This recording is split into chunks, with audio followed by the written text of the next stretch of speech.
I'll return Monday night, don't stay awake for me. My name is Joshua. I'm 35, manage building projects for North Peak Engineering, and I've been wedded to Vanessa for 8 years. She pressed her lips to my cheek that Friday morning as she always did prior to her ladies' getaways. Identical pattern, identical cheerful grin. Identical duffel bag filled with trekking shoes and outdoor equipment. Something seemed altered this occasion, although I couldn't identify it. Perhaps it was how she dodged looking directly at me when she referenced the campsite, or the way she'd been particularly cautious with her mobile device recently, carrying it to the restroom, resting with its screen downward. Minor details that bothered me but appeared too insignificant to bring up. Enjoy yourself with the ladies, I stated, observing her pack the vehicle. Capture images. She chuckled. You know how Jessica despises photographs when we're all perspiring and filthy from trekking. Correct. Jessica, together with Meredith and Claire, the identical trio of companions she'd been outdoor adventuring with bi-weekly for the previous 6 months. I used to believe it was wonderful that she had discovered her wilderness circle after years of grumbling about being confined indoors. Vanessa had never displayed enthusiasm for outdoor sleeping before our union, but individuals evolve. At least that's what I convinced myself. I gestured from the veranda as she departed in her Honda, outdoor gear piled in the rear seat. The residence felt excessively silent after her exit. I attempted to concentrate on the Cardinals' match, but my thoughts continued wandering. When had she begun caring about landscape snapshots?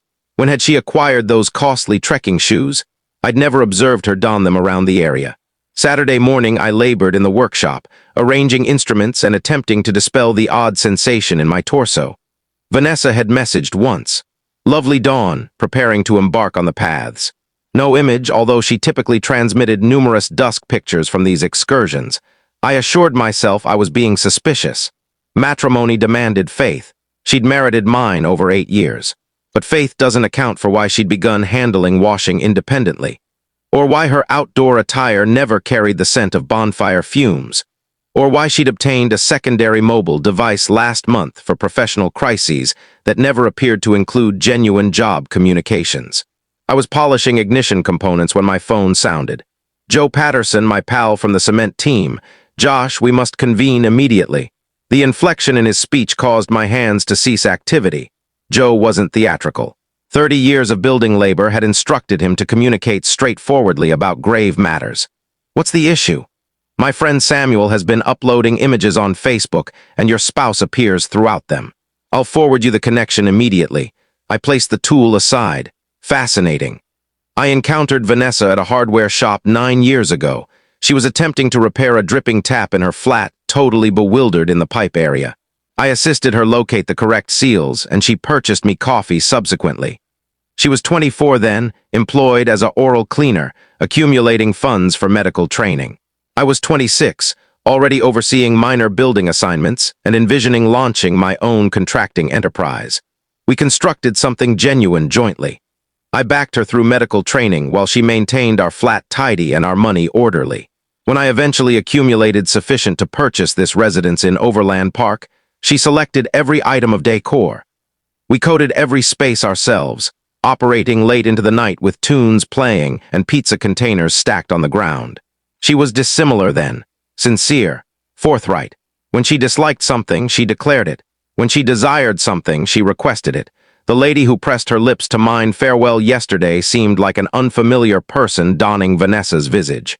The outdoor excursion commenced after her relative Jessica relocated back from Colorado last winter. Jessica had always been the nature-loving sort, uploading peak images and route diagrams on online platforms. When she proposed a female's outdoor weekend, Vanessa appeared thrilled about attempting something fresh. I thought it was beneficial. She'd been uneasy recently, protesting about monotony and craving excitement. The initial few excursions appeared ordinary. She returned fatigued and joyful, displaying me snapshots of flames and trekking routes. She discussed feeling linked to the environment, about requiring time distant from displays and timetables.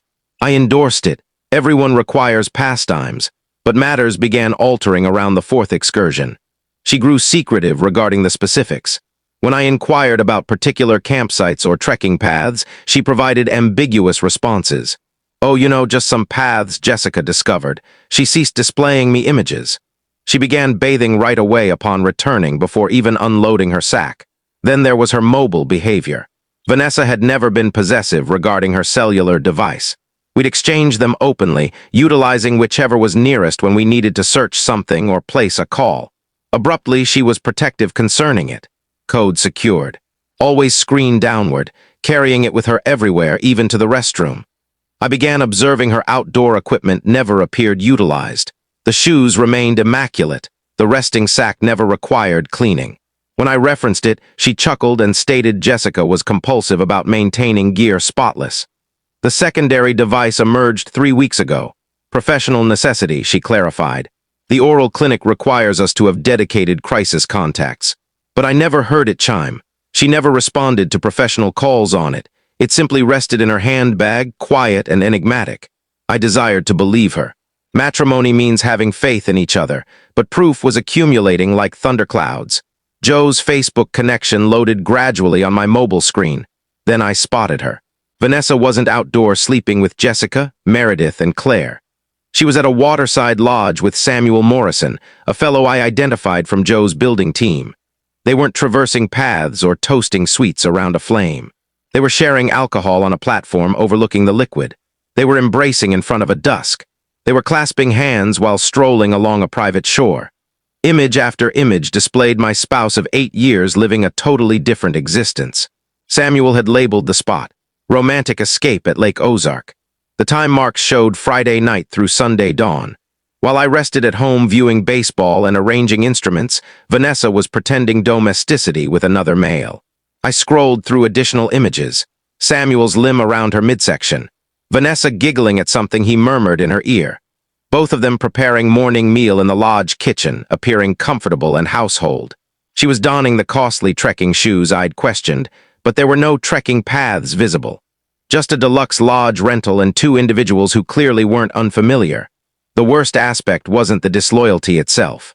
It was how deliberate everything had been. She'd constructed an entire invented narrative around these excursions. Created phony group discussions with Jessica, Meredith, and Claire that she'd display to me occasionally. Purchased outdoor gear she never employed. Perfected the act of a weary trekker returning from weekend escapades. I sat in my workshop for an hour, gazing at the images. My hands weren't trembling. I wasn't weeping or furious or hurling instruments against the barrier. I felt something chillier than rage, something more beneficial, lucidity. This wasn't an error or an instant of frailty. This was a lady who'd been methodically deceiving me for months. Someone who could press her lips to mine farewell, gaze me in the eye and weave intricate tales about outdoor trips while planning amorous retreats with another man. Someone who'd transformed our union into a show she sustained between liaisons. I captured every image Samuel had uploaded. I preserved the time marks and position information. I noted the dates, comparing them with Vanessa's outdoor schedule. Perfect match. Every ladies' weekend had been an amorous weekend with Samuel. Then I began considering practically. Legal records, altered security mechanisms, separation lawyer. I had 36 hours before Vanessa came back home, anticipating to resume her dual existence without issue. She'd become careless, depending on Samuel's online vanity to record their liaison. In a few days, those amorous images would become proof in separation court. The same pictures intended to flaunt their connection would ruin 2 unions and terminate her reliability forever. I entered the residence and activated my portable computer. Time to conduct some investigation about separation regulations in Kansas. Time to place some communications. Time to ready for Vanessa's ultimate outdoor excursion. She'd instructed me something precious about trickery. Now I'd demonstrate to her what sincerity appeared like. Sunday afternoon, I traveled to Jessica's housing complex. If Vanessa was going to sustain this pretense, I needed to comprehend exactly how profound the falsehoods extended. Jessica resided 20 minutes distant in a repurposed storage building that accommodated creators and young experts. I'd visited there twice for celebration events. She opened the entrance in color-smeared garments, appearing astonished to see me. "Josh, is everything fine? Is Vanessa okay?" "She's okay. Just wanted to inquire about the outdoor trips." Jessica's bewilderment appeared authentic. "Outdoor trips? The ladies' getaways you've been coordinating, bi-weekly for the past 6 months." She gazed at me like I was uttering an unknown tongue. Josh, I haven't been outdoor sleeping since I was 12 years old. I detest insects, and I don't even possess a resting sack. The verification struck me like icy liquid. Vanessa's been informing me she goes outdoor with you, Meredith, and Claire every other weekend. Jessica's visage became ashen. That's not feasible. Meredith relocated to Seattle in January for her position. And Claire? She's been in rehabilitation therapy after her vehicle collision. She can scarcely walk to her letterbox, let alone go trekking. We remained there for an instant, both digesting the extent of Vanessa's trickery. She hadn't just fabricated about where she was heading. She'd built an entire imaginary social network to conceal her actions. How long has she been telling you this? Jessica inquired. 6 months, 6 months. She shook her head. Josh, I've encountered Vanessa perhaps 3 times since I relocated back. Once at holiday season, once at the food market, and once when she contacted asking if she could utilize my name for something. I thought it was strange, but she said it was for an unexpected gathering or something. The unexpected gathering. Now it made sense. Vanessa had requested Jessica's approval to employ her name as concealment for a liaison. I traveled home feeling like I was viewing our union clearly for the first time. This wasn't about Samuel or amorous weekends or even unfaithfulness. This was about residing with someone who could build intricate fictional accounts without flinching. Someone who'd implicated innocent companions as unaware excuses for her dual life. Back home, I contacted Harrison Wells, the separation attorney who'd managed my siblings parting 2 years ago. Sunday night wasn't optimal for legal discussions, but Harrison had always informed me to contact if I required assistance.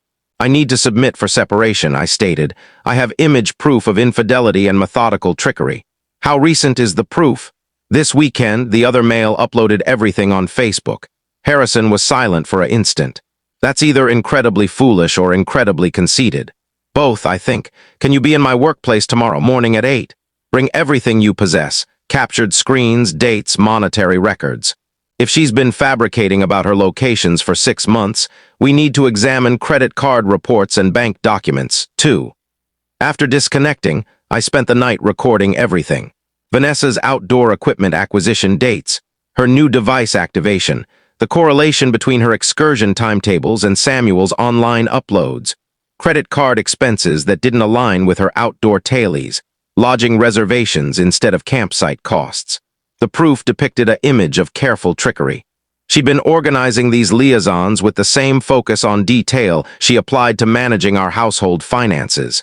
Every falsehood had been computed. Every tale had been practiced. Monday morning arrived dull and chilly. I met Harrison at his workplace, distributing printouts across his meeting table like an investigator presenting a situation. This is comprehensive, he stated, examining the chronology. She's been methodical about this. What occurs next? We submit right away. Kansas permits no-blame separation, but infidelity can influence property allocation. With this degree of proof, she won't have much influence to bargain. I authorized the documents at 10 a.m. By midday. Harrison had reached a security expert to alter the resident's security legally. By 2 p.m., I was packaging Vanessa's possessions. Everything from her garments to her costly trekking shoes that had never contacted a path. She was returning home to a different realm than the one she'd departed. While packaging Vanessa's items, I uncovered more than I'd anticipated. Concealed in her ornament container, beneath earrings I'd acquired for our commemoration, was a secondary set of residence keys I didn't identify. Behind her seasonal outerwear in the storage space, I found a small valise I'd never observed before, filled with intimate apparel and fragrance that never emerged during our romantic nights. Her portable computer was code-secured now, but she'd left it connected to her electronic mail when she hurried out Friday morning. I know it was improper to examine, but I needed to comprehend the full extent of what I was confronting. The electronic messages narrated a tale that made Samuel's Facebook images appear harmless. The liaison had been ongoing for 8 months, not 6. It commenced before the outdoor trip started. Samuel wasn't even the initial one. There were message chains with 2 other males, carefully timed around different invented pursuits. A reading group that didn't exist. A stretching session that wasn't genuine. A volunteer role at a creature refuge that turned out to be Tuesday afternoon gatherings at an inn downtown. The most unsettling discovery was how structured she'd been. Data tables tracking her falsehoods. Contact details for the males she was meeting. even reserve excuses in case main tailies collapsed. She'd approached unfaithfulness like a commercial endeavor, complete with timing and backup planning. One message chain particularly captured my attention. Samuel had been urging her to abandon me for months. "When are you going to inform Josh?" he'd composed in March. "I'm weary of dividing you." Her reply froze me. Josh is beneficial right now. He covers the loan and manages all the tedious matters. When I'm prepared to proceed, I'll determine how to claim half of everything he's constructed. I printed those electronic messages. Then I continued investigating. Bank reports showed currency removals that matched her liaison timetable, credit card expenses at eateries I'd never visited, on evenings when she claimed to be longing for home, in reservations under her birth name. Even a shared banking account I didn't know about established with Samuel 3 months ago. She hadn't just been disloyal. She'd been readying to economically ruin me while sustaining the pretense of an affectionate union. The lady who'd assisted me select decor and coat our walls had been methodically planning my ruin. My phone sounded. Joe again. Samuel removed his Facebook uploads, he stated, probably realized what he'd done. "Too delayed, I have captures of everything." "There's something else, Josh. Samuel's wedded too. His spouse contacted me an hour ago, weeping. Apparently she viewed the images before he erased them. Another union ruined. Another household ripped apart by Vanessa and Samuel's self-centeredness. At least Samuel's spouse wouldn't have to ponder what was authentic and what was act. The images had given her the same present of lucidity they'd given me. "She wants to know if you'd be willing to converse with her attorney," Joe proceeded. "Apparently Samuel's been fabricating about commercial excursions for months too. I consented to align with Samuel's spouse through our legal representatives. 2 separations submitted concurrently, both referencing the same proof. Samuel and Vanessa had been so concentrated on their amorous records that they'd created a document path leading directly to family tribunal. I completed packaging Vanessa's possessions as the afternoon light angled through our sleeping chamber windows. Our sleeping chamber, soon to be just my sleeping chamber again. I felt alleviation instead of sorrow. Residing with someone who could separate trickery so completely had been gradually toxicating me without my awareness. She'd instructed me that faith isn't just about believing someone. It's about being deserving of belief yourself. I'd been both faithful and dependable. She'd been neither. I organized Vanessa's possessions on the front veranda Monday afternoon. Valises, containers, and waste sacks containing 8 years of joint existence arranged tidily beside the stairs. The costly trekking shoes rested on top of the largest valise, still immaculate after their invented outdoor adventures. Harrison had recommended me to record everything for legal reasons, so I photographed the packed possessions from multiple perspectives. Proof that I'd handled her items respectfully, despite having every justification to discard them in a waste container. The security expert finished his labor at 4 p.m. New locking mechanisms, new handles, new protection system codes. The residents felt altered already, lighter in some way, like a burden I hadn't realized I was bearing had been elevated from the base. I contacted Jessica to inform her what I'd uncovered about her unwitting part in Vanessa's trickery. "I feel ill," she stated. "She utilized my companionship to conceal destroying your union. It's not your responsibility, you couldn't have known." Still, I should have questioned why she was requesting approval to employ my name for things. That's not typical conduct. I also contacted my sibling Daniel to provide him advance notice about what was approaching. Daniel had experienced his own complicated separation and comprehended the emotional intricacy of terminating a union, even when terminating it was the correct decision. "You sound remarkably composed," he stated. "I feel composed. For the first time in months, actually. I've been residing with someone who was essentially an unfamiliar person and I didn't even realize it." At 5 p.m., I made one ultimate contact to Harrison, verifying that everything was legally appropriate. Vanessa would be presented with separation documents simultaneously when she arrived home. No uncertainty about my aims. No space for discussion or control. Samuel's spouse, Patricia, had reached Harrison's workplace that afternoon. She'd submitted for separation 3 hours after I did, using the same Facebook proof. Samuel's amorous records had ruined 2 unions in a single day. His necessity to publicly commemorate his liaison had become the tool of his own ruin. I spent the night in the kitchen preparing a basic meal and contemplating the future. 8 years of union were concluding, but I felt optimistic rather than ruined. I'd constructed this residence and this existence believing I was sharing them with someone who appreciated what we'd generated together. Learning that she'd been methodically planning to ruin everything we'd built was ruining, but it also streamlined my choices moving ahead. Around 9 p.m., I received a message from an unknown number. "Josh, this is Patricia, Samuel's spouse. Thank you for agreeing to align our legal strategy. I'm sorry we're both experiencing this." I replied, "We'll overcome it. At least we know the reality now."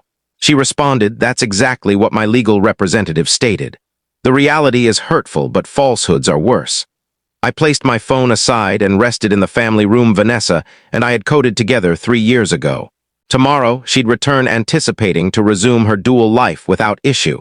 She'd discover separation documents instead of greeting embraces, her possessions on the veranda instead of in the storage, altered security instead of an unaware spouse. The residence was silent, but it didn't feel vacant anymore. It felt sincere. For the first time in months, every item in every space contained only what was genuine. No concealed trickeries, no act, no falsehoods disguised as affection. Vanessa had instructed me that some individuals can reside comfortably with intricate trickery, but I'd learned that I couldn't reside comfortably with someone who could do that. Tomorrow would be challenging, but it would also be the initial day of the remainder of my sincere life. Vanessa's Honda entered the driveway at 6 p.m. Monday night. I observed through the glass as she remained in the vehicle for an instant, probably reviewing her device communications and readying her outdoor trip tailies. She appeared at ease, content even, prepared to resume her act. She emerged from the vehicle with her phony outdoor gear and approached the front entrance, then halted.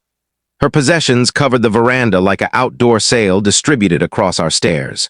Valises, containers, waste sacks full of garments, all organized tidily beside her immaculate trekking shoes. What on earth is this? I opened the entrance, grasping the separation documents in one hand and my device showing Samuel's Facebook images in the other. Your outdoor trip appeared very intimate with Samuel. Her visage went through a sequence of looks I'd never witnessed before. Bewilderment, then awareness, then alarm. She extended for the entrance handle. "The security has been altered," I stated. "Josh, I can clarify everything. Those images don't display what you assume." I raised the printed Facebook images. Samuel's limb around her midsection at the waterside lodge, both of them sharing alcohol on the platform, her giggling at something he'd murmured in her ear. Lake Ozark, not precisely a campsite. She gazed at the images like they were composed in an unknown language.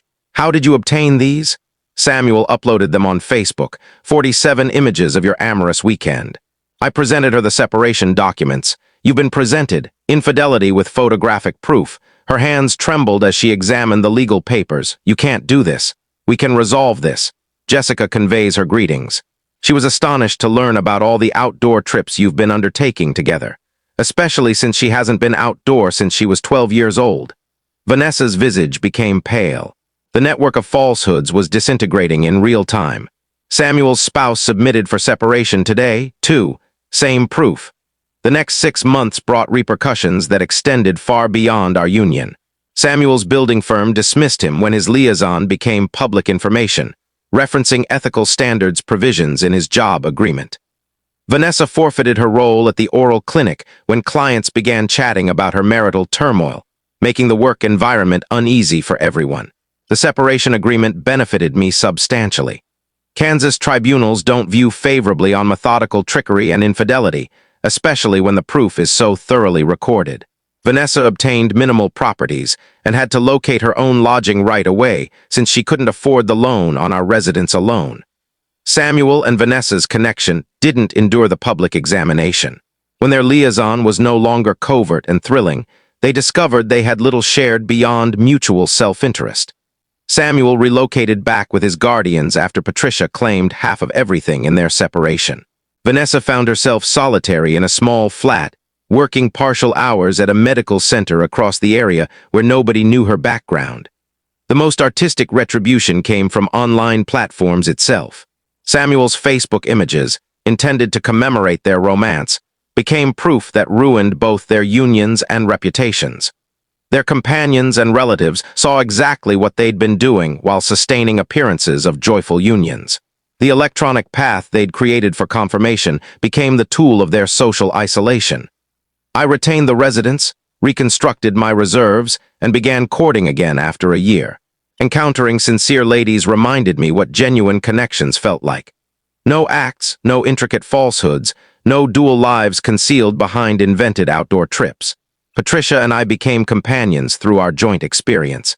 She remarried 2 years later to a male who actually enjoyed wilderness pursuits. I learned that some individuals can build entire false worlds without losing rest.